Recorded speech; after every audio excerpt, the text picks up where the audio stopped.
ele já praticamente tem DAC. Então eu vou usar um exame aqui para prognosticar, para saber se essa DAC é muito grave, se ela é tranquila.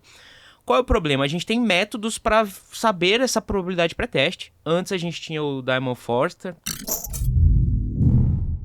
Olá, meus queridos, sejam muito bem-vindos a mais um episódio do podcast do Instituto Red. Aqui, doutora Bárbara Valente. Dr. Bruno Coelho. A gente traz sempre uma cardiologia acessível para vocês aplicarem no dia a dia de vocês. E hoje não seria diferente.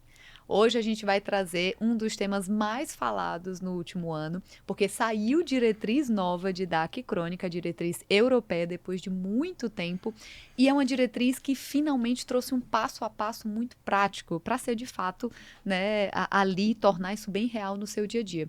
E hoje a gente vai discutir essa diretriz com um grande especialista e amigo, Dr. Kelvin Vital. Dr. Kelvin Vital é cardiologista formado pelo Instituto Dante Pazanese de Cardiologia e especialista em coronariopatias e também médico assistente da seção de coronariopatias. Seja muito bem-vindo, Dr. Kelvin. Obrigado, Bárbara. Obrigado, Bruno. E vamos discutir agora esse tema tão importante para a prática do cardiologista, que é a DAC crônica. Fiquei muito feliz de você aceitar o convite, porque o Kelvin, gente, tem uma didática fenomenal. Vocês vão conhecer o Kelvin. E além dele ter uma didática fenomenal, ele tem muita experiência, né? Assim. Ninguém é melhor que quem tá lidando o dia inteiro com DAC ali, né? Todos os dias. Então a experiência conta muito na DAC. Mais ou menos uns 1.800 pacientes atendidos por mês, continua? Por aí, são 1.000 pacientes com DAC de todo tipo. DAC tranquila, DAC com pouco sintoma, DAC grave, pós-operado. Então a gente consegue ver um nível muito grande de paciente e trazer essa experiência para cá, para a gente discutir bem o caso. Gente, para quem não sabe, eu também fui médica assistente da seção de coronariopatias ali durante quase 2 anos e, assim, é um ambiente muito enriquecedor, né? A gente aprende demais. Eu queria até te perguntar isso, eu falei isso ontem pro Bruno, que na minha época, as piores árvores coronarianas que eu já vi de DAC grave acelerada eram de pacientes diabéticos tipo 1 que não faziam o tratamento correto, usuários de cocaína e... Orientais, não, tinha um outro. Ah, tá, com história familiar. E história familiar precoce. Continua assim esses 3? Continua, acho que desses eu coloco muito tabagista, que é o nosso... Tabagista. Acho que é o paciente tabagista, diabético, dislipidêmico e obeso, é o nosso grande perfil de paciente. Tem muita variação oriental, tem muito usuário de drogas, cocaína, outras drogas cada vez mais frequente também, mas é uma parcela muito grande desse tipo de paciente. Acho que tabagista diabético é o principal subgrupo, assim, de risco. Né? Então, meus queridos, é fundamental que vocês aprendam, de fato, a avaliar esses pacientes com dor torácica no consultório, porque, de fato, né, hoje em dia a gente entende que existe a gente vai falar dos fatores de risco, mas isso não vai chegar só para o cardiologista. Isso chega para você, médico da unidade básica de saúde, isso vai chegar para você, endocrinologista, isso vai chegar para você, médico generalista. Então, é importantíssimo que você saiba por onde começar, que tipo de exame pedir, para onde encaminhar. Né? Então é isso Quem que vocês vão nunca aprender teve uma dor no peito, né? Familiar, que direto liga. Manda WhatsApp. Tô com a dor no peito. Pois é, hoje você vai saber o que fazer com isso. Doutorácica a gente pega quando se forma na unidade básica, quando vai para a rede clínica, no pronto-socorro, todo lugar. Acho que é uma queixa mais comum, assim, talvez, de consultório. Todo dia do consultório a gente vai pegar alguém com doutorácica e é importante saber qual doutorácica é anginosa, qual pode ser outra coisa, para a gente diferenciar e o que for realmente coronariano, a gente investigar de uma forma bem adequada. Perfeito. Isso aí.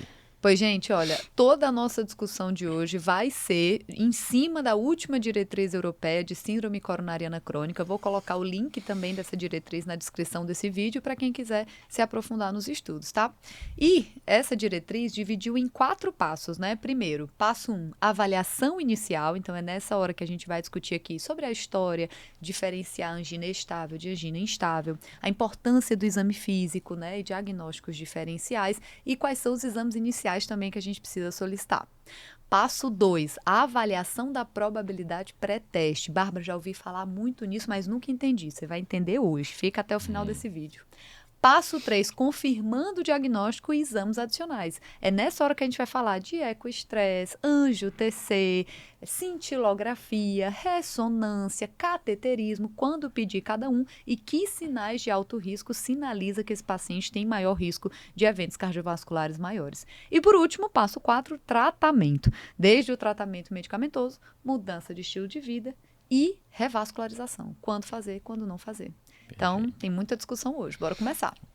Passo 1, doutor Kelvin. Avaliação inicial. E aí? O que você considera importante? O que um médico generalista não pode deixar de perguntar na história de um paciente que chega com dor torácica no consultório? Acho que assim, o mais importante, talvez uma das coisas mais importantes é a história. Saber como começou, como que ele tem de prévio. Totalmente diferente lidar com a dor torácica de um paciente que é tabagista, diabético, obeso, e um paciente de 40 anos que não tem nenhum fator de risco.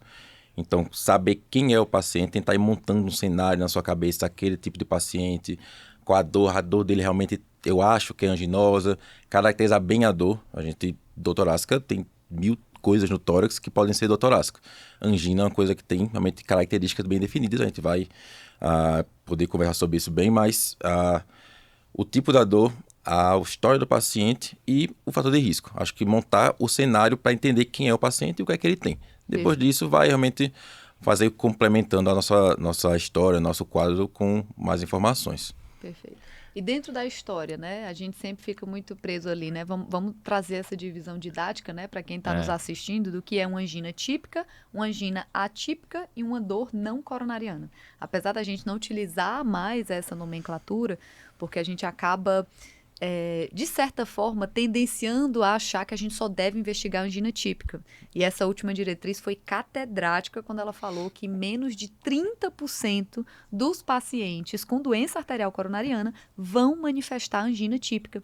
Então, se você for esperar o paciente ter angina típica, ou seja, os 3 fatores que o Bruno vai explicar para vocês aqui, se você for esperar ele ter angina típica, você vai deixar de investigar 70% dos pacientes, tá?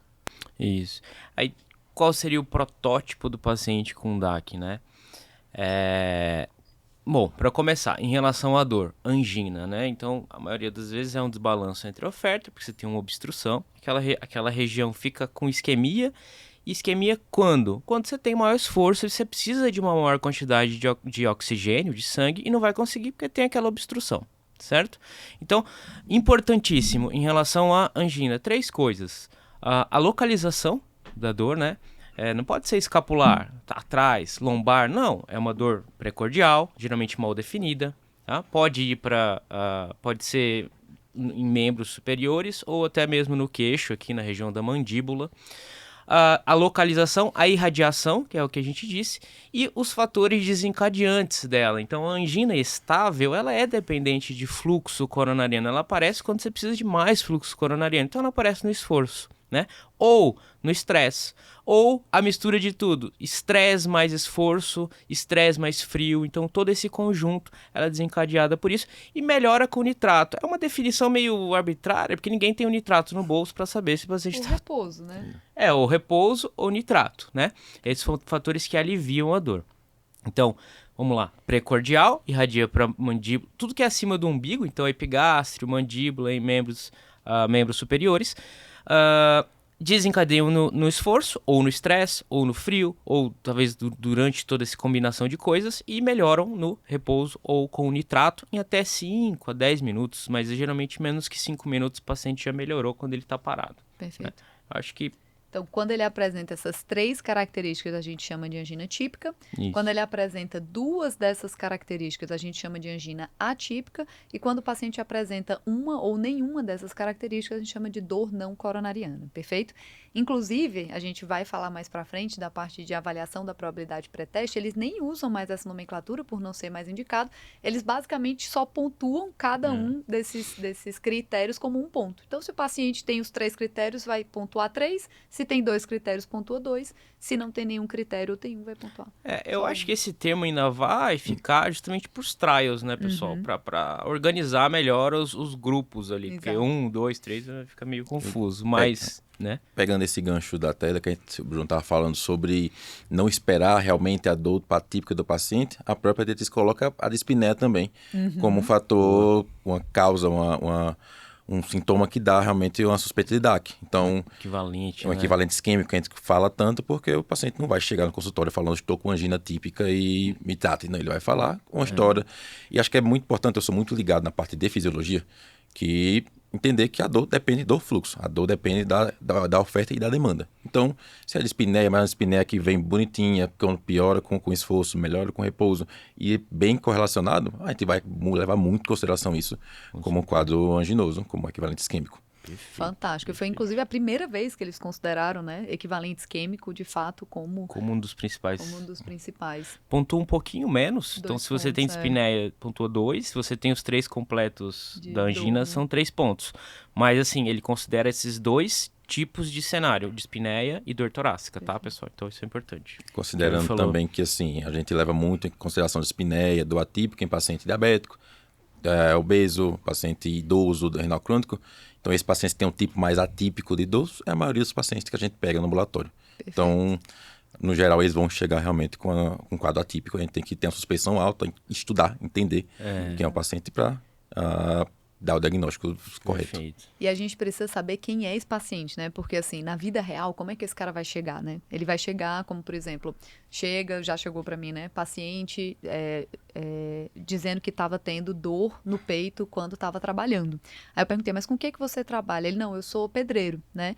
Aí eu, perfeito. Então, qual é o momento em que você sente dor? Não, então, assim, doutora, eu, quando estou ali pintando, fazendo uma obra dentro de casa, assim, eu não sinto nada. Mas, por exemplo, quando eu tenho que carregar saca de cimento, quando eu preciso quebrar uma parede, aí me vem aquela sensação de peso no peito. Aí eu sinto, aí eu perguntei exatamente, essa é a pergunta que muda tudo. Certo, mas na hora que você sente isso, o que você faz? Não, doutora, aí eu tenho que parar. É isso que muda, né? Assim, que é o que é clássico, né? Você olha o paciente e fala assim, não, doutora, eu tenho que parar, porque se eu continuar, acho que eu vou morrer. Começa a apertar tudo aqui, eu acho que eu vou morrer. Quando é falta de ar, eles falam isso. Eu acho que vai fechar meu fôlego. Aí eu preciso parar, aí dá ali uns 5 minutinhos e melhora. E isso, você falou uma coisa super interessante. E assim, pessoal, acho que talvez seja a coisa mais difícil da medicina. É você interpretar o seu paciente. Então, assim, sintoma não é fácil de descrever. A gente lê lá em aperto, em queimação, em constrição, ok. Mas assim, ele vai falar pra você, eu tô com gastura, eu tô com ansiedade. Eu já vi ansiedade no peito. O que é ansiedade? Então assim, vai de você, né? Ter a sensibilidade. Isso é tempo, isso é o tempo ali. Uma consulta de 3 minutos, você não consegue interpretar o que é uma gastura. E aí você vai passar por isso, entendeu? Então, essas nuances, elas são muito importantes. E isso você não vai pegar em artigo, ensaio clínico randomizado, não. Isso é no convívio ali, né? Isso muda de pedir, de mandar o paciente para, tipo, vai tomar um remédio, às vezes ele vai te pedir um CAT. Pronto. Então, gaste parar, um tempo, pensar, né? E tipo, a gente brincava lá na residência que o paciente falava que tava com a dor, você via que tava meio enrolado e tal, aí a gente parava, você veio pra cá como? Não, eu tô descendo o metrô na Rosa e vim andando. Tipo, nem eu vou andando mais pro hospital. Então, tipo assim, ele consegue fazer isso, ele consegue às vezes interpretar e destrinchar realmente qual é a queixa do nosso doente. Eu falo pros meus residentes que eu acho que se você não escutou o paciente falar continuamente durante pelo menos uns 5 minutos, sem você abrir a boca e interrompê-lo, você fez errado. Você vai comer alguma bola em algum momento. Vai começar a induzir, ou pra tipo, muito grave, ou pra muito, tipo, não é, ele tá falando você acaba cortando ele. Boa. É isso mesmo. E assim, depende, né? Depende de como você falou, de quem é esse paciente. Porque uma coisa é uma mulher de 35 anos que chega dizendo que ela está sentindo uma gastura, né? E que anda muito ansiosa, muito estressada e tudo. E outra coisa é chegar um senhor de 70 anos, hipertenso, diabético, dislipidêmico, às vezes com história na família de já ter tido infarto, né? De maneira precoce na família. Então, por isso que é tão importante a segunda parte, né? De você avaliar quem é o seu paciente, quais são os fatores de risco que ele tem, né? Que fatores de risco, assim, a gente tem que bater, assim, check. Perguntei todos esses.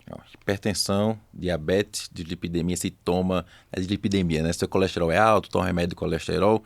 Então já entra 3 aí que são basicamente os mais prevalentes no Brasil. Tabagismo, obesidade, aí você vai pegar no seu exame físico. Sim. História familiar. Perfeito. Etilismo também conta porque é muito comum no Brasil. Esse é o paciente que ele vai estar nesse bolo aí de quanto mais tiver, mais ele vai ter risco de ter DAC. E a história familiar, né, principalmente precoce, né, que é o que vale para homem menor que 55, mulher menor que 65. que é o que mais tem força para correlacionar que aquele descendente vai ter algum evento, né? E até também trazendo a informação aqui para quem já é cardiologista, que já começou a ver sobre essa questão de LPA e não está entendendo o que é isso, né? Então, existe a lipoproteína A, né? Que nada mais é do que um LDL diferente, né, com a apolipoproteína A associada. E o que é isso, né? Passou-se a identificar que a lipoproteína A ela está associada, é um fator independente de risco cardiovascular. Então, os pacientes que têm níveis elevados, acima de 50, eles já têm um risco maior de ter qualquer evento cardiovascular maior, seja um AVC, seja um infarto, seja morte, seja doença arterial periférica, porque ela é uma partícula mais heterogênica ainda, né? Então, por que eu estou falando isso? Porque como vocês citaram história familiar, né? Isso é algo importante. Então, às vezes você tem um paciente com histórico familiar de doença arterial coronariana precoce, ou seja, uma mulher que infartou com 42 anos, um pai que teve que fazer cirurgia de revascularização com 45 anos. Então, assim, essa história familiar precoce é muito importante que você investigue o papel genético, né, da doença, né? Então, justamente LPA, né, foi associado a eventos cardiovasculares maiores. Então, é uma das indicações, né? Você investigar em pacientes com histórico familiar de DAC precoce. E também naqueles pacientes que infartaram e não foi identificado nenhum fator de risco. O paciente não é tabagista, o paciente não é diabético, o paciente não tem história familiar, o paciente não tem nenhum fator de risco e, de repente, com 37 anos, ele colocou um stent para DA. Né? Então tem que investigar também LPA. Então, para quem já está antenado aí, não temos ainda nenhum tratamento específico. Parece que os inibidores de PCSK9 têm um efeito no tratamento aí da LPA. Estatinas não têm um bom resultado, mas vão sair alguns estudos de fase 3. É bem possível que, se a gente for pro ESC esse ano, né, já Kelvin? sai alguma coisa. Já sai alguma coisa e fica aqui que eu e o Kelvin vamos fazer esse vídeo do tratamento de LPA no ESC. Em primeira mão a gente traz para vocês, viu? Cobrem da gente. Perfeito. E aí, vamos pro exame físico. Isso. O exame físico tem muito, não, né? Exato. Mas assim, avaliar hipertensão, né? A ausculta é importante, ver um B4, que pode pensar ali numa hipertrofia ventricular, concêntrica, uma disfunção diastólica. Um sopro sistólico aórtico, né? Uma estenose aórtica como diagnóstico diferencial diferencial da angina. Acho que esse é o principal. Sopro como diagnóstico diferencial e o sopro sistólico com irradiação para carótida, pensando em uma estenose aórtica importante para dar sintoma de angina, pegar uma história né? mais arrastada, se tiver um sinal de C, pensar em miocardiopatia isquêmica, seria um cara mais grave ainda, Isso. mas já está evoluindo de uma forma que você tem até que dar uma pressa maior. Aquela coisa não é a grande maioria dos pacientes, mas às vezes você pega um primeiro diagnóstico de C na sua consultório, você vai pensar em DAC muitas das vezes, que é uma doença muito prevalente. Perfeito. Inclusive, Kelvin, isso é tão importante que você falou, porque isso muda todo o nosso passo a passo de diagnóstico desse paciente. Se o paciente chega no consultório de vocês com história de angina e na hora do exame físico você evidencia que tem turgência jugular, que o paciente tem estertores em bases pulmonares, ou seja, o paciente tem edema de membros inferiores, queixa de ortopneia, tem dispneia paroxística noturna, ou seja, o paciente tem sinais e sintomas de C, gente, acabou. Esse paciente vai para cateterismo. Entendeu? Então, assim, mas por que vai para cateterismo? Mas será, doutora, que eu não posso pedir um teste ergométrico? Não. Porque se o teste ergométrico pode dar muito falso positivo. Se vier negativo, você deixa de investigar a etiologia da IC dele. E como o Kelvin falou, a principal causa de de insuficiência cardíaca no Brasil e no mundo é miocardiopatia isquêmica. Então, óbvio, eu vou pedir só, então, doutor, não peço mais nenhum exame, vou pedir só o CAT? Claro que não. A gente vai falar dos exames que vai pedir, mas é só para vocês terem em mente o quanto que o fator insuficiência cardíaca no paciente já pula um monte de passos para você, de fato, ser mais invasivo, porque você já sabe que deve ter, e aí você já quer avaliar prognóstico e planejar revascularização. Esse acho que é o principal. A gente pega muito paciente com o primeiro diagnóstico de C, e você, quando escuta angina, você já vem com eco segmentar, você fala, já tá pensando na revasca do paciente daqui a um mês. Você já pensou, na primeira consulta, você consegue planejar todo o tratamento dele, mudar o tratamento, prescrever medicação para ser otimizada e pensar numa possível revasque se o caso confirmar a doença grave. Então, é muito importante esse insight logo do começo, identificar. O exame realmente não tem muitos achados, mas é uma coisa que, se achar, realmente acaba sendo bem importante para planejar. Perfeito. Bom, E agora falando então dos exames que eu devo solicitar nessa primeira consulta para que eu possa reavaliar o paciente, assim. Então, de exames laboratoriais, né? A gente pediria ali um hemograma para avaliar a anemia. Conhecer a função renal, uma Função creatinina, o renal. perfil lipídico é essencial. Diagnosticar diabetes, uma glicemia, uma glicada. Acho que... Eletrólitos, Eletrólitos. se tiver hipertensão, alguma comorbidade, né? Saber os eletrólitos, sódio, potássio, principalmente. SHT4 livre, pensando ali Também. e também se o paciente tiver um hipertireoidismo, pode estar aumentando a demanda e, na verdade, ele pode até ter uma plaquinha de 40%, mas se ele está mantendo uma frequência cardíaca em repouso de 115 por conta do hipertireoidismo, ele pode ter dor. Exato. E o tratamento não vai ser colocar um stent nessa plaquinha de 40% da DA, vai ser tratar o hipertireoidismo dele, Isso. né? Então, essas outras causas, né? Anemia, né? Também fazendo com que o paciente possa ter, isso tudo é importante também. E nesses cenários que a gente falou, a questão da LPA direcionada para isso. Se o paciente tiver sintomas de C, talvez um BNP, um pró-BNP, né? Eletrocardiograma. Eu esqueci duas vezes eletrocardiograma, tem gente que já vai pensando no CAT, no ECO, e às vezes no eletro vai ter, não vai diagnosticar DAC, muito difícil a gente achar na primeira vez um daquele logo bonito de cara, mas uma inversão da T, uma área inativa ali que passou despercebido, alguma coisa que... Bloqueio de ramo esquerdo. Exato, bloqueio de ramo esquerdo que não devia estar ali. Se for um paciente mais... Se vier uma sobrecarga de ventricular esquerdo, às vezes está mais para uma estenose aórtica, se é um sopro, então ajuda a guiar. Perfeito. Não vai dar diagnóstico, mas é um exame que dá muito dado que a gente acaba, às vezes, negligenciando até. Mas tem que ser o primeiro exame que a gente tem que pensar. Qualquer investigação cardiológica não vai deixar de ter um eletro. Perfeito. É um exame tão básico, né? E que traz tanta informação para a gente. Inclusive, eu até falei isso pro Bruno, porque eu estava fazendo as aulas da pós-graduação de cardiologia. E daí, acabou de sair recentemente uma subanálise do estudo Isquímia, que avaliou justamente o eletrocardiograma nos pacientes do isquímia, né? Então, para quem não sabe, o estudo Isquímia foi o maior estudo de doença arterial coronariana crônica já feito na atualidade, com mais de 5.000 pacientes. Os pacientes, para serem incluídos, tinham que ter DAC, né? E tinham que ter isquemia moderada a grave, tá? Excluída a lesão de tronco, mas, ou seja, eles tinham que ter isquemia. Então, já eram pacientes com DAC documentada, perfeito? Esses pacientes, eles avaliaram só o eletrocardiograma desses pacientes. E o que eles descobriram? Que 50% desses pacientes, já com isquemia moderada a grave, tinham um eletrocardiograma absolutamente normal. Especificamente, 49,4% deles tinham um eletrocardiograma absolutamente normal. Ou seja, e o que isso é importante para a gente? Porque um eletro normal não exclui DAC. Mas, ao mesmo tempo, é aquela questão do copo meio cheio e meio vazio. 50% é normal, mas os 50% a gente conseguiu identificar sinais que me aumentasse a chance desse paciente ter DAC. Perfeito. Então, é um exame super importante. Eu digo, um copo d'água e um eletro não se nega pra ninguém. Então, um eletro, eu sou defensor total do eletro. Também. Perfeito. Inclusive, os pacientes, a outra metade, né, os pacientes que tinham eletrocardiograma alterado, seja uma área eletricamente inativa, seja um bloqueio de ramo esquerdo, essa outra metade que tinha o eletro alterado, eles tiveram mais incidência de eventos cardiovasculares maiores. Ou seja, você ter um primeiro eletro normal não exclui DAC, mas se você já tem ali um eletro alterado, você tem uma chance maior de ter MACE. E na própria diretriz, a gente vai falar mais sobre ele, mas ele é um exame para você reestratificar o seu paciente. Então, ele é um exame modificador da sua probabilidade. Então, isso é importante. Perfeito. Resumindo aqui o passo 1, então, pessoal, o paciente chegou para você no seu consultório, passo 1, anamnese bem feita, caracterizar ou dispneia ou dor torácica, tá? Para pensar em DAC.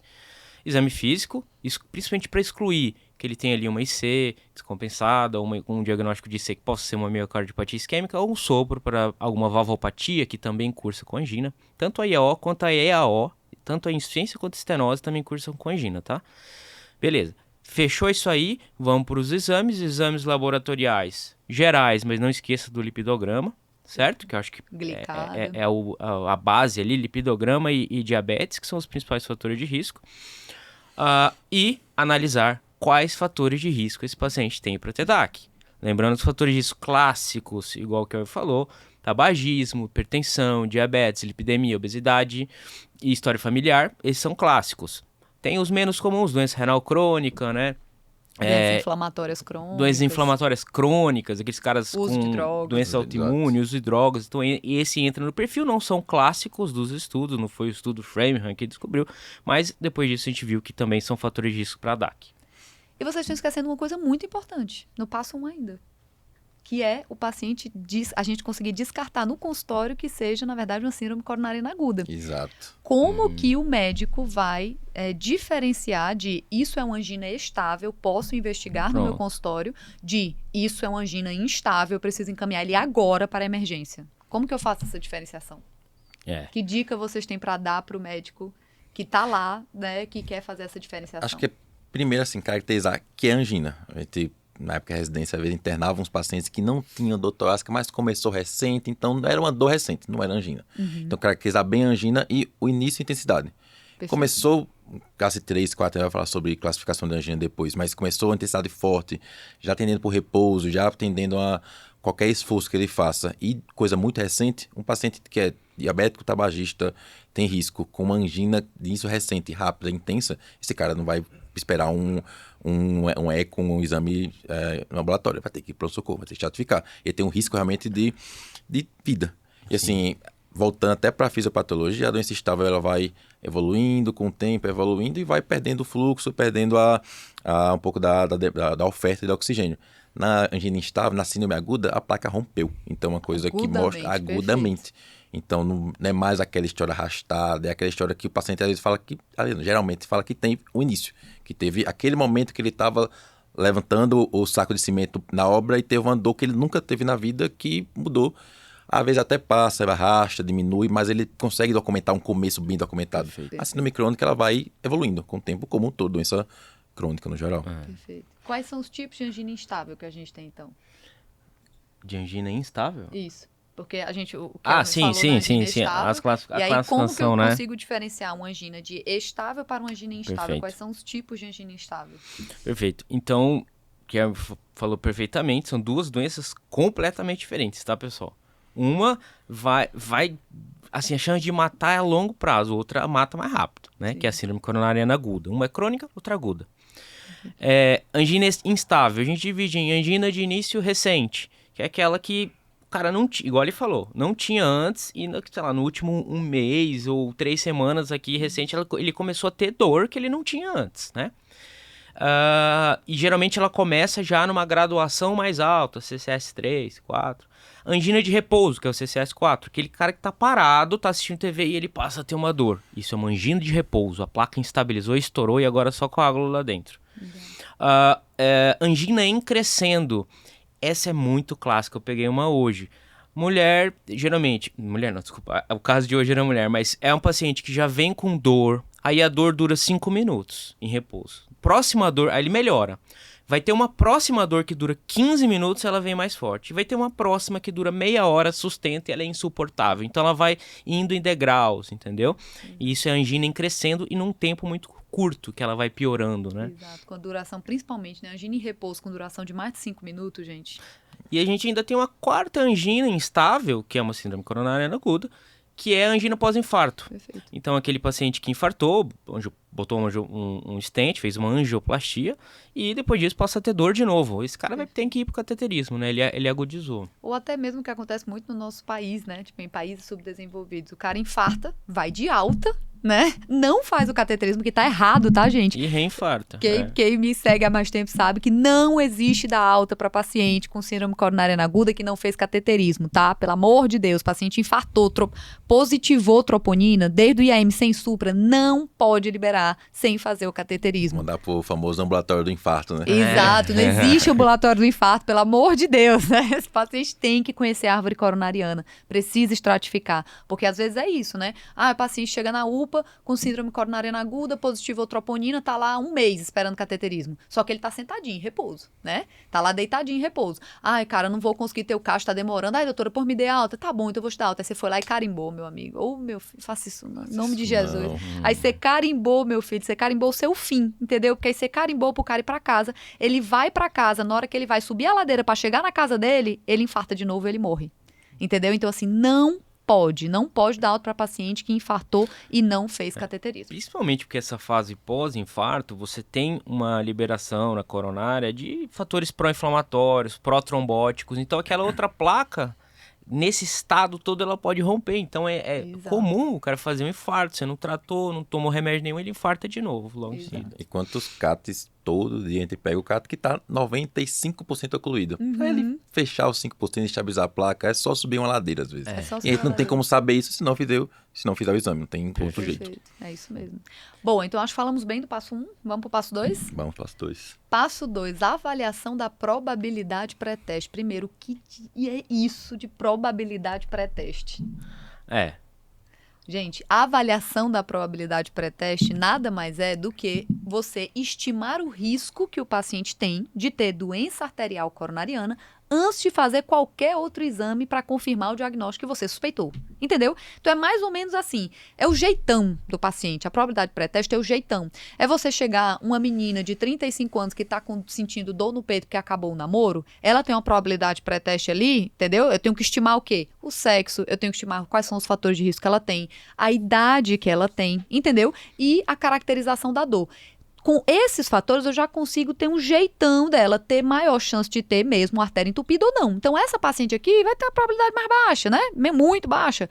Já o paciente, o jeitão do seu Raimundo, que chega pra mim, pedreiro, que fala que quando vai pegar uma saca de cimento, sente aquela dor. E aí eu falo, o que você faz quando você sente a dor? Não, doutora, eu tenho que jogar no chão porque vem uma dor que eu acho que se eu continuar eu vou morrer. Aí eu paro, aí quanto tempo depois melhora? Doutora, vai ali mais ou menos 5 minutinhos, aí para a dor. Aí eu vou perguntar pro seu Raimundo, se eu tomo remédio pra alguma coisa? Tomo, doutor. Eu tomo insulina, eu tomo atorvastatina também, quando tem, né? Que aí às vezes falta a atorvastatina. E assim, parece que meus rins também não estão muito bem, não. Entendeu? Então, esse é outro jeitão. Então, a probabilidade pré-teste é você usar esses fatores, idade, sexo, fatores de risco e caracterização da dor a seu favor, para você tentar identificar a chance que ela tem de ter, de fato, uma artéria obstruída antes de pedir um teste ergométrico, de pedir um cateterismo, de pedir um ecoestresse, por exemplo. Perfeito? E como é etapa, a diretriz é feita em etapas, o etapa 2 é o modo de organizar a etapa 1. Perfeito. Então, a pré-teste realmente é a chance do paciente ter a doença, baseado no que você coletou da parte 1, de uma forma estatística, organizada, consegue estratificar para não ficar uma coisa muito subjetiva.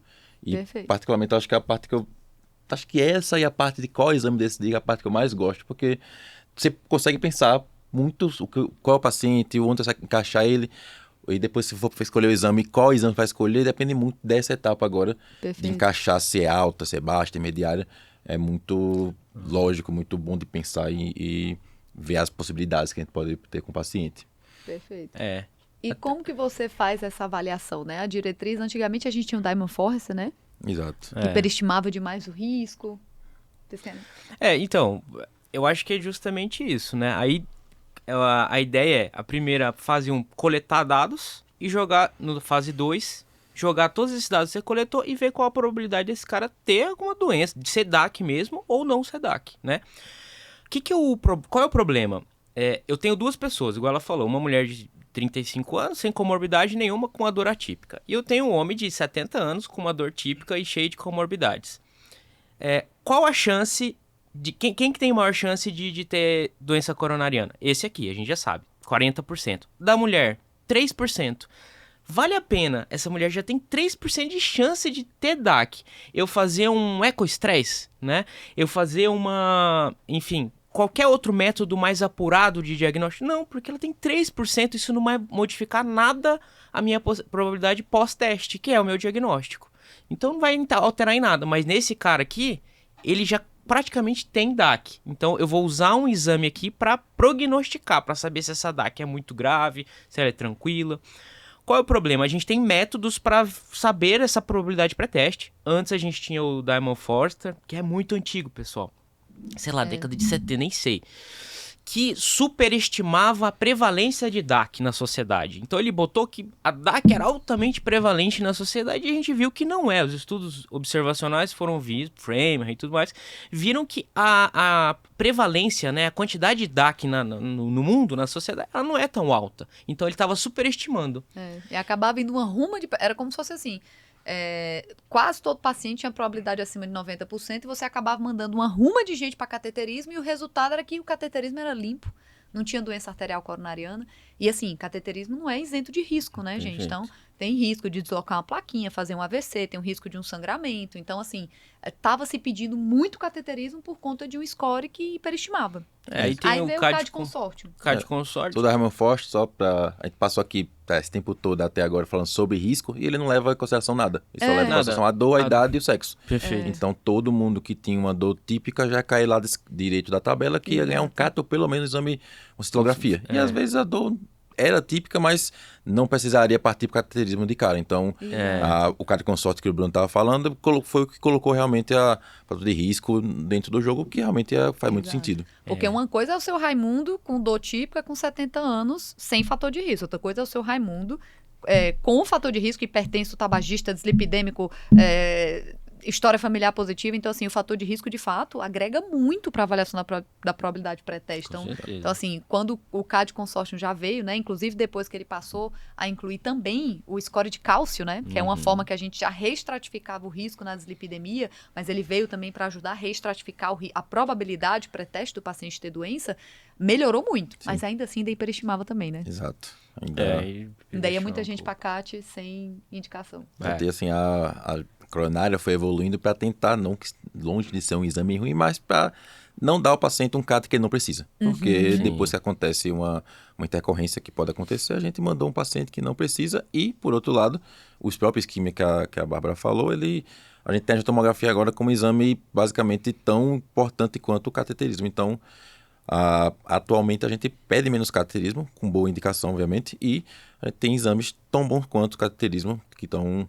Aquele paciente que tinha 70 e poucos por cento de chance que iria para o CAT, 80, 90, ele cai para um 40 melhor estratificado e ganha um exame que é mais condizente com o quadro realmente clínico dele. Perfeito.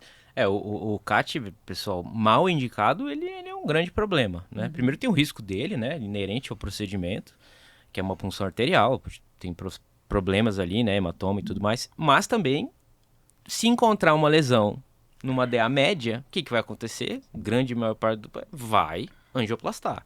E a gente sabe que angioplastar, esse tipo de lesão, não interfere em nada. Você está agregando um problema para um paciente que é o stent que vai falhar daqui a pouquinho. Está trocando a DAC crônica por um stent. Por que stent. Por Que é uma coisa no futuro, né? Exato. Então, assim, foi muito bom jogar essa probabilidade pré-teste para baixo, né?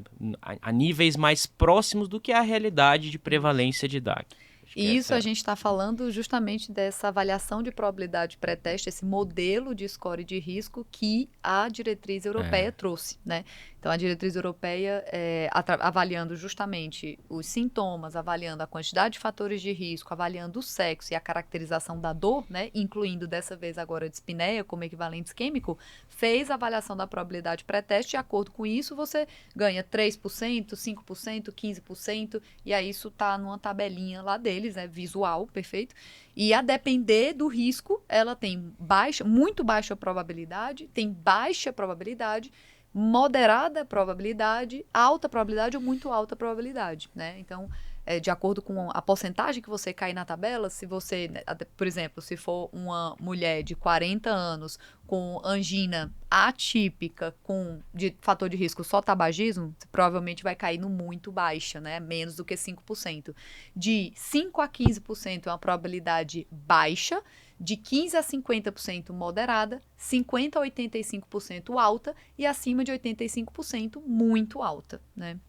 Isso aí. E a partir dessa probabilidade, sabendo ela, aí você vai para o passo 3 e escolher qual método diagnóstico você vai usar. Perfeito. Né? Qual Mas de todo antes o cardápio disso, que a só gente uma tem. coisa, eu até coloquei esse slide para lembrar a gente de falar disso.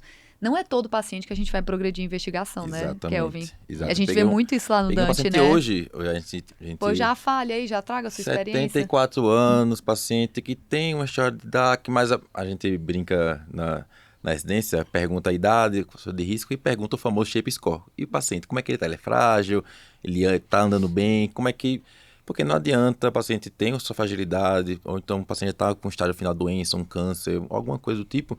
Aí tu não vai investigar DAC para cair numa investigação que não vai render nada, que não vai chegar em nada. Então, a gente vai tratar, às vezes até, beleza, a gente quer diagnosticar, mas esse paciente vai pro CAT, talvez um angiotomo não resolve esse problema, ou então um eco, ou então a gente vai chegar aonde nessa investigação. Então, a gente tem que é importante saber se realmente vale, nem que vale a pena, mas se realmente vai levar a algum lugar a gente investigar a DAC Se nesse vai paciente. mudar a história de vida, Exatamente, né? Porque às exatamente. vezes é isso como você falou, às vezes você pega um vozinho ali de 75, 80 anos. Quando eu digo vozinho, gente, é porque é frágil, né? Assim, Exato. 80 anos já com Alzheimer. Aí ele vem para a investigação no Dante com os familiares todos ansiosos e pensando, não, mas eu quero que meu pai viva até os 100 anos. Aí você pergunta, mas como é que é a capacidade funcional dele? Não, ele precisa de cuidadora para tomar banho, ou seja, dependente para atividades básicas de vida diária. Eu vou colocar esse paciente num CAT para quê? Exato. Só para ele fazer um AVC, ficar ainda mais dependente, causar mais problema ali naquela dinâmica, entende? Então, assim, o que é melhor para o paciente, não é o que é melhor para o médico. Ah, mas aí se eu fizesse um CAT, eu ia diagnosticar aquela placa de 70%. Ia mudar o quê para a vida dele, né? Exato. Você ia continuar com a S, ia continuar com a estatina. Ah, mas eu vou colocar um stent que vai reestenosar lá na frente, porque Que não vai vai, mudar. não Que vai dá- aumentar muda a sobrevida. E lembrar, é oferta e demanda. O paciente não tem nem demanda Não mais tem de demanda. gastar, de ter angina. Ele tem um paciente que tem que lidar com o fator de risco, lidar com sintomas, e às vezes o Exato. sintoma dele tem sintomas, ou então a gente consegue manejar isso medicamentoso. A gente tem que dar mais chegar nessa parte.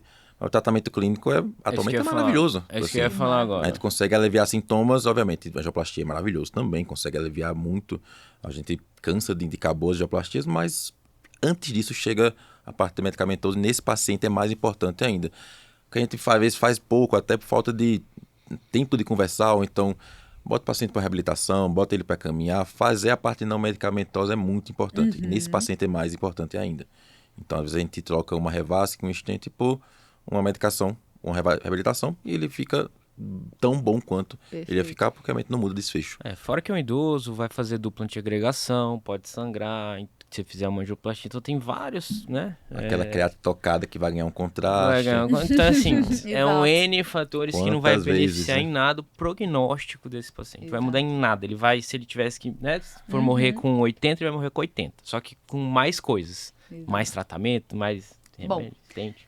Seguindo agora para o passo 3, que a gente está quase estourando o tempo, é o momento agora de confirmar o diagnóstico. A gente fez a avaliação inicial, estimamos a probabilidade pré-teste e agora vamos confirmar ou afastar o diagnóstico, de acordo com a probabilidade pré-teste do paciente. Então, só para mostrar aqui para vocês o que a gente estava conversando, né? Agora aqui, de fato, dentro do passo 3. O paciente que tem uma probabilidade pré-teste muito baixa, não vale a pena você pedir nenhum exame adicional, porque a probabilidade pré-teste dele já é menor do que 0,5% dele vir a ter um evento cardiovascular maior dentro daquele ano, porque é menos de 5% de chance dele ter doença arterial coronariana.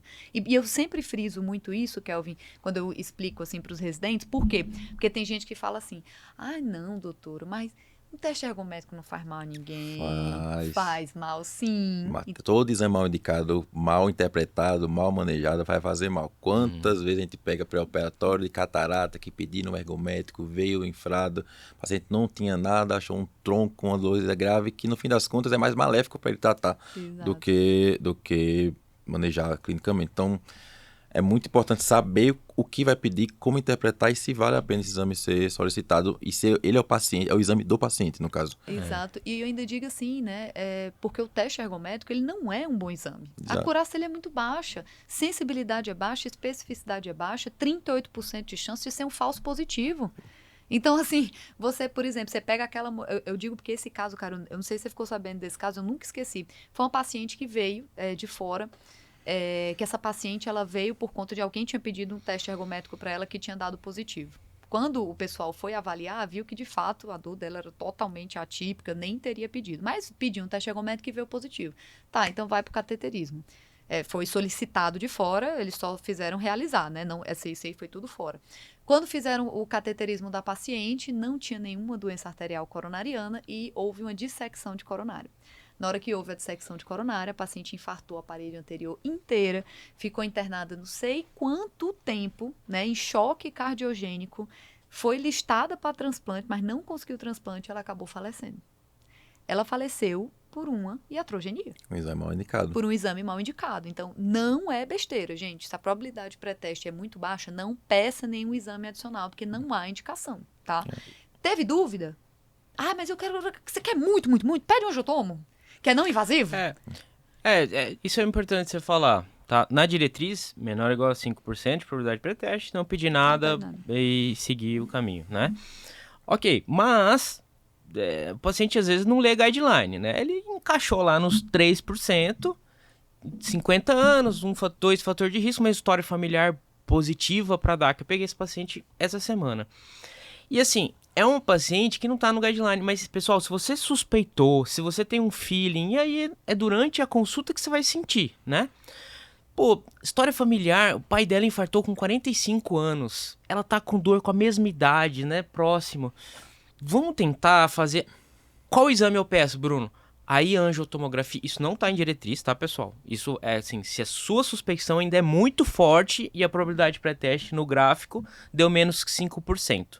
Mas não é à toa que as pessoas chamam angiotomo de o exame da dúvida, né? É o exame da dúvida. É o exame da Se dúvida. excluir, confirmou, você teve a ideia, realmente estava certo. E aí, fechou. Até pegou aquele paciente que era a exceção da exceção dos baixos 5%. Então, Bárbara, mas aí eu fiz angiotomo e deu uma lesão de 40%. Não vou precisar revascularizar nem colocar stent. Sim, minha querida, Cláudia. Você vai fazer o AS, a estatina, princesa? Exato, muda. Você vai otimizar tratamento medicamentoso? Aí entra o Scott Hart. Exato. Por que Cláudia? Porque às vezes a Cláudia é muito revolta. Ela é muito revoltada, Eu a não Cláudia, às conheço vezes. a Cláudia. Aí eu sou, assim, a pessoa enraizada do tratamento medicamentoso otimizado. Justo. Então, às vezes, eu pego Tá, os residentes sim. muito revoltos e eu chamo de Cláudia. Cláudia, se acalma, Cláudia. Mas não, seu paciente veio com 5 a 15%. Ele é considerado baixa probabilidade pré-teste. E agora? Pode reajustar, como você falou, Exato, né, a Kelvin? diretriz foi bem pontual e acho que é o grande ganho da diretriz é dar valor a essa estratificação. Uma coisa é um paciente que tem 10%, mas tem uma IC que tem alteração de eletro, ou trouxe um ergométrico alterado, e uma coisa é o 10% que não tem nenhuma alteração e que aí realmente esse fica bem mais tranquilo de manter em clínico, não pedir mais nenhum exame adicional. Então esse ajuste que a diretriz colocou é muito importante para separar o joio do trigo, o cara que vai ganhar um exame mais invasivo ou o paciente que vai ficar mais perto dos 5% ali do baixo risco. E aí, caso ainda haja dúvida, a tomografia, acho que a gente tem todos os cenários da diretriz, também é um exame bem importante, continua descartando, mas já com um pouco mais de evidência aquele paciente que tinha menos, que seria exceção. Tem muito paciente que está nesse bolo aí dos 5 a 15% que você vai, se não achar a doença, a Cláudia vai chegar e vai ganhar uma AS, uma estatina. Então é um exame que, sinceramente, eu acho muito importante para sabendo usar. É esse, cara. Todo mês eu falo a mesma coisa lá no ambulatório, que a angiotomografia vai pegar o lugar do CAT diagnóstico e quando a gente tiver à disposição tomografia com reserva de fluxo, tomografia com perfusão, a gente vai ter um exame só, vai ser perfeito. E a gente vai conseguir deixar mais fácil, dar tratamento mais fácil. A tomografia é o futuro. Você também, né, amor? Eu penso assim. Gente, para quem não entendeu isso que o Kelvin falou, é porque hoje em dia já existe a angiotomografia com FFR, tá? Com avaliação justamente para saber se aquela lesão de 40% não causa isquemia. O problema fica ali na lesão de 50 a 70, sabe? Na lesão, às vezes até lesão de 70 não causa isquemia, depende ali do remodelamento, mas principalmente na lesão de 50 a 70, você pega uma lesão de 70% na DA. Não necessariamente ela é isquêmica, então você precisa fazer o FFR para saber se de fato ela é isquêmica. E já tem hoje em dia angiotomografia com FFR, ainda não de ampla utilização aqui no Brasil, mas vai chegar esse dia. E principalmente agora é algo que a diretriz trouxe muito, né? Essa questão do diagnóstico diferencial com doença de microcirculação. Exato. E é isso que o Kelvin estava falando, né? Avaliação de reserva de fluxo, avaliação de doença de microcirculação, né? Capacidade de identificar ali a redução, o aumento da resistência da circulação da micro. Se a tomografia for de alta definição, consegue ver uma placa bem definida, o tipo da placa, se é uma placa mais grave, se é uma placa com capa mais fina. Então, a gente vai chegar ao ponto que vai ter tomografias mais modernas. Quando chegar, acho que realmente vai ter um espaço muito grande nesse fluxograma. Acho que vai ser o futuro também. A análise da placa tem coisa boa vindo aí, assim, o napkin ring sign, tipo, né, fibroteroma de capa fina, spot, aquela calcificação extensa. Então, assim, tem várias características que aumentam a probabilidade desse cara, por exemplo, ter infarto, né? Só por analisar a placa. Então, tá evoluindo ainda tem uma capacidade temporal ruim, espacial ainda não muito boa, mas eu acho que vai melhorar. Agora, uma pergunta aqui. A gente tá falando acho que a angiotomografia a gente já tá unânime que de 5 a 50%, mas principalmente no baixo risco, para você separar, esse cara tem doença, esse cara não tem nada, a angiotomografia é fundamental. E que a né? identificação exame de placa muda o tratamento Muito clínico. tratamento. E aí já vem o estudo Scott Hart, que eu até falei isso hoje, muda desfecho, tá? Reduz endpoint primário nesse estudo Scott Hart, 4.000 pessoas que dividiu para 2.000 de cada lado. Um era angiotomografia, outro teste ergométrico, principalmente. E eles viram o quê? Como a angiotomografia diagnosticava muito placa não obstrutiva, 30%, 40%, esse cara recebia o quê? Mais tratamento clínico. E ele infartou menos a longo prazo, em 5 anos. Então, a angiotomografia acabou, né? Ela, acho que a gente não tem nem mais o que discutir, né? Só a mais dela. Agora, em lugares em que eu não tenho angiotomografia, eu posso usar o CAC, tá? O score de cálcio. Se for maior que 100, também reestratifico ele para cima. Esse cara, né, a chance dele ter uma doença é muito maior. E eu vou seguir a investigação ali com o teste não funcional e tal e coisa. Então o CAC, o score de cálcio é importante. Mas e o teste ergométrico? Abandonou, morreu, não morreu? O teste ergométrico, assim, a gente tem que saber em quem está pedindo. Perfeito. Então, quando a gente estava falando, o paciente de baixo risco, a chance de ele estar errado, e tipo, isso é estatística, é o pós-teste que a gente fala, é muito mais alto de estar positivo, de ser errado o exame do que ser um verdadeiro positivo. Sim. Num paciente que já tem um risco intermediário não tão alto, que a gente está esperando, que a gente espera que o exame venha positivo, é uma forma de confirmar. Obviamente cai num viés muito grande é um exame que tem uma sensibilidade muito alta, ele pega muita gente com doença. Mas no paciente que se suspeita realmente que ele possa ter, para uma forma confirmatória inicial, tem seu espaço. A gente pede muito. A gente pede que tem, né, cara? Exato, a gente Às vezes pede. você tá no interior, você só tem teste Só ergométrico. vai ele mesmo. Entendeu? Aí depois você vai para outro centro. E como você vai usar o exame? Se você pedir o ergométrico, ele vem positivo, você realmente confia nele, aí você pede.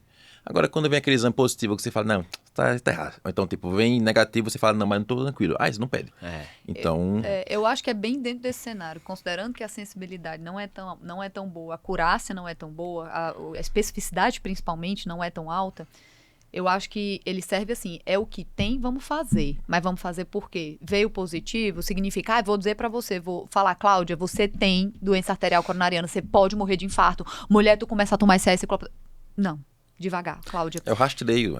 É o rastreio. É você olhar e falar assim, pronto, veio um teste ergométrico positivo, agora, Cláudia, já que aqui no interior a gente não consegue investigar melhor, a gente vai encaminhar você para a capital para que você possa fazer uma angiotomografia. Entendeu? Mas não vai mandar ela para CAT. Eu gosto do teste ergométrico. Eu acho que ele tem funções além de investigar isquemia, tá?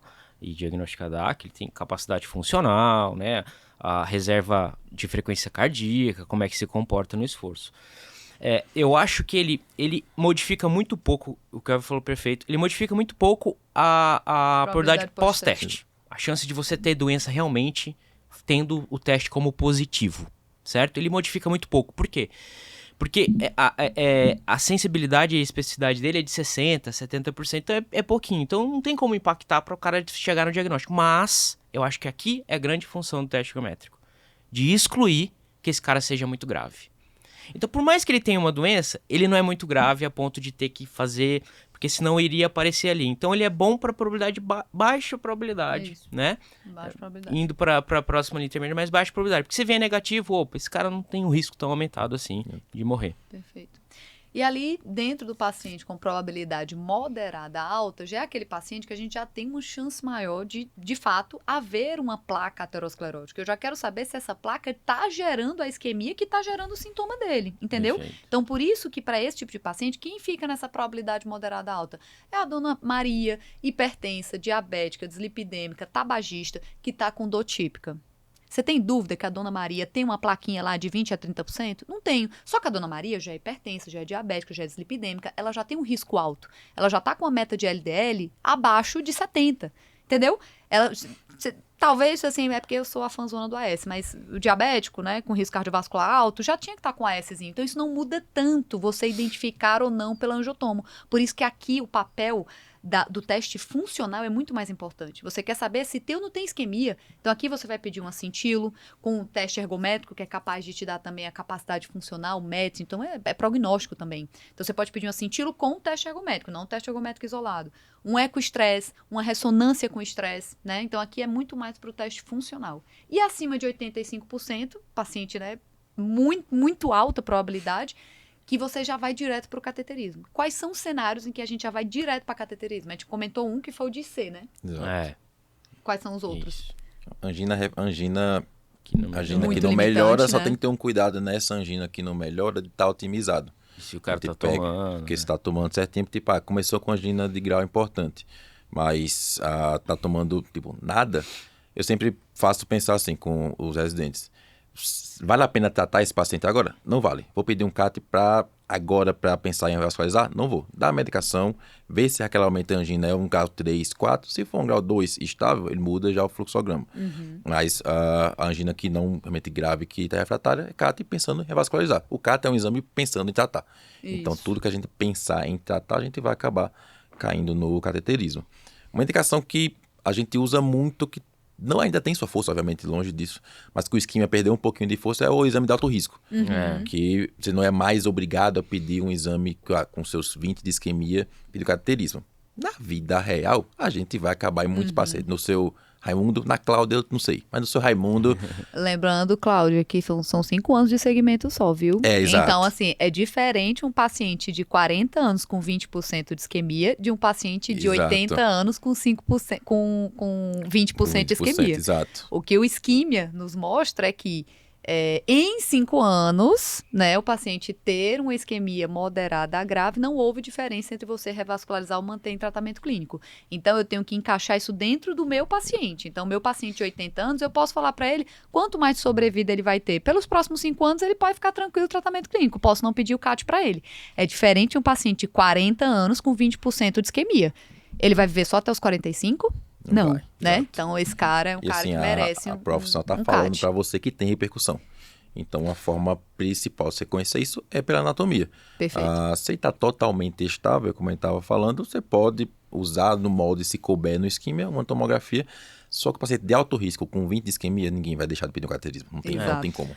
Por quê? Porque, pessoal, 20% do território todo Do o ventrículo miocárdio. esquerdo, Tem que ser alguma coisa grande para causar esse tamanho de isquemia. Então, esse é o racional. 20% provavelmente é um tronco, ou é um triarterial, ou é uma DA proximal com outra, entendeu?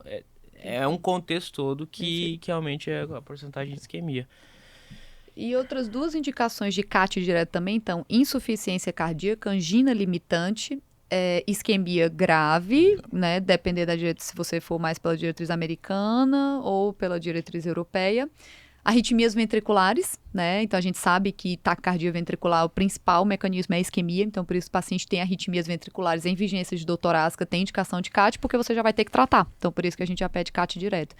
E hipotensão no esforço também, né? Síncope no esforço, principalmente, fala muito a favor, né? E aí você já tem que tratar, né? Porque se o cara tá sincopando no esforço e teve histórico de dor torácica, é porque ele tá fazendo uma TV no esforço. Ele tá lhe avisando. Ele tá lhe avisando que ele vai parar, entendeu? Que uma hora ele não vai sair dessa TV sozinho, Exato. entendeu? Gente, o próximo passo seria falar de tratamento, né? Que aí a gente fala de redução de mortalidade e redução de sintomas, mas estamos já com o tempo estourado. Isso aqui vai ficar para os alunos da nossa pós-graduação. Kelvin, olha, eu só tenho a te agradecer. Primeiro, eu queria até apresentar o Dr. Kelvin como professor da nossa pós-graduação em cardiologia. Vai ter muito mais discussão aqui. O Dr. Kelvin está montando uma aula sensacional para vocês aprenderem, gente, a analisar um cateterismo. Mas E só ficou ele... fantástico ouvir. Você viu? Cara, eu vi um slide e falei, pô, quem me dera ter uma aula dessa na cardio, não tô falando nem na Exato. clínica, não. Para vocês saberem ver cateterismo e tudo. O Kelvin tem uma didática fenomenal, então eu estou muito feliz de ter você dentro do corpo docente da nossa pós-graduação. Isso aí, uma parceria que vai durar muito tempo. Eu que agradeço o convite, tipo, é uma honra e eu gosto muito de ensinar. Tipo assim, o que o Bruno falou, tipo, eu queria muito ter tido a aula, o desenho, mostrar todas as coisas que a gente vai pegando uma coisa, tipo, a gente teve professores maravilhosos, pegar um pouquinho de cada um e tentar passar de uma forma bem didática, bem simples e mais aprofundada para, obviamente, formar cada vez melhor, tentar ajudar nesse projeto que é muito bom. Eu fico muito feliz de participar. Meu querido, eu que estou muito feliz. Gente, olha, aguardem, viu? Tem muita coisa boa por aí. É isso aí. Gente, finalizamos o nosso episódio de DAC crônica, de síndrome coronariana crônica, com uma grande revisão. Olha, esse episódio Foi. ficou Muito sensacional. Pelo amor Bom. de Deus, não deixa de compartilhar esse episódio com os teus colegas também, cardiologistas, não cardiologistas, porque eu tenho certeza que teve muito conteúdo aqui hoje que vai te ajudar na tua prática clínica. E se você gostou, comenta aqui, gostei. Se tem dúvida, comenta que a gente vai responder. Dá lá um, né, Dá lá o like, joinha, curte, o joinha, exato. nem sei como é aqui no YouTube, mas E curte. se inscreve no canal. Porque quanto mais curtirem, mais chega as pessoas e mais a gente faz Perfeito. conteúdo assim, entendeu? Exato. Então a gente precisa de vocês. Inclusive, se quiserem outras diretrizes, né, que a gente analise outras Boa. diretrizes aqui junto, coloca aqui Boa. nos comentários que a gente Ou um faz isso nas artigo, um próximas. ensaio clínico, uma coisa relevante na cardiologia, também coloca aí. A gente tenta. Não esquece de fazer se inscrever no canal, porque toda quarta-feira sai vídeo novo com dicas quentíssimas pra você, tá bom? Isso Um aí. beijo e até o próximo vídeo. Tchau.